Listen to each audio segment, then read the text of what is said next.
ગાંધીનગરમાં ટેટ અને TAT pass વિદ્યાર્થીઓ સરકાર ભરતી કરે એના માટે માંગણી કરી રહ્યા છે કે કાયમી ધોરણે શિક્ષકોની ભરતી થવી જોઈએ.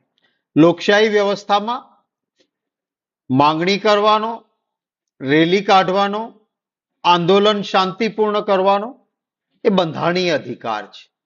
મને અત્યંત દુઃખ છે કે આપણા ગુજરાતના એ યુવા સાથીઓ જેને ટેટ અને ટાટની પરીક્ષા પાસ કરી છે અને જેઓની માંગણી છે કે અમારી કાયમી ધોરણે શિક્ષકો તરીકેની ભરતી થવી જોઈએ. સામા પક્ષે સરકારમાં પુષ્કળ શિક્ષકોની જગ્યાઓ ખાલી છે. કોઈ જ્ઞાન સહાયક કે ટેમ્પરરી શિક્ષકથી ના તો શિક્ષકને સંતોષ મળે, ના ભણનાર વિદ્યાર્થીઓને સંતોષ મળી શકે. એક વ્યાજબી માંગણી કે ભાઈ ટાટ અને ટેટ પાસ થયેલા વિદ્યાર્થીઓની કે અમને કાયમી શિક્ષક તરીકે ભરતી કરો. ચૂંટણી પહેલા આજ સરકારે, કારણ કે મતો લેવાના હતા એટલે વાત કરી હતી કે 15 જૂન સુધીમાં આ બધી ભરતીઓ કરી દઈશું. હવે 15 જૂનના બદલે આજે 18 જૂન થઈ તો આ યુવાનો માત્ર ગાંધીનગરમાં રજૂઆત કરવા માટે ગયા. અને ગાંધીનગરમાં રજૂઆત કરવા જાય આપણા જ ગુજરાતના યુવાનો, એ કોઈ આતંકવાદી નથી.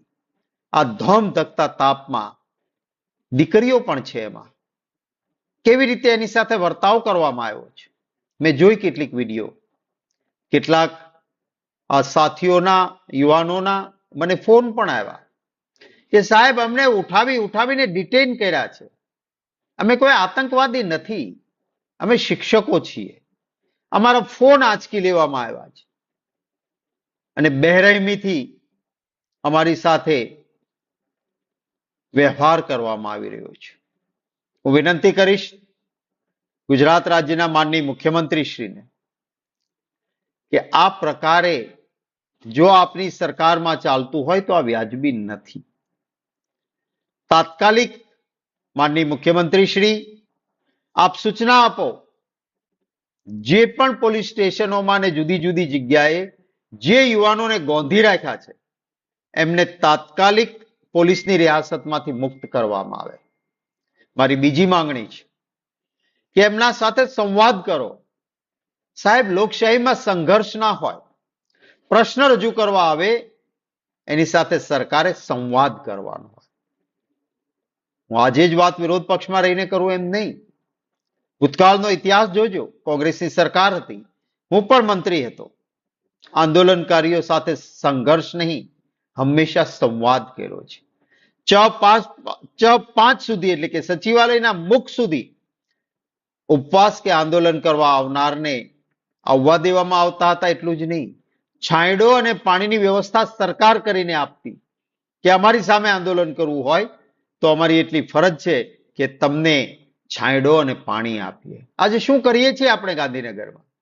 ગાંધીનગરની અંદર પેસવા નહીં દેવાના, ગાંધીનગરની બહાર જ રોકી રાખવાના.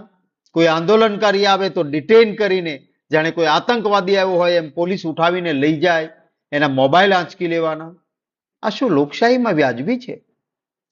વિનંતી કરીશ સરકારને કે આપ જરૂર આ અંગે સકારાત્મક વિચારણા કરો અને ટેટ અને ટાટ પાસ થયેલા જે વિદ્યાર્થીઓ છે જેમની વાજબી માંગણી છે કે ભાઈ શિક્ષકોની પુષ્કળ જગ્યાઓ ખાલી છે, ગુજરાતમાં શિક્ષણનું સ્તર બગડી રહ્યું છે, માટે તમે આ જગ્યાઓ પર ટેટ અને ટાટ પાસ થયેલા વિદ્યાર્થીઓની કાયમી શિક્ષક તરીકે ભરતી કરો.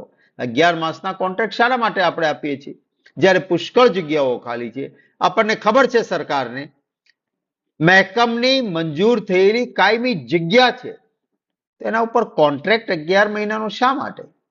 તાત્કાલિક કાયમી શિક્ષકો ભરવાનો નિર્ણય કરે સરકાર, એવો હું અનુરોધ કરું છું.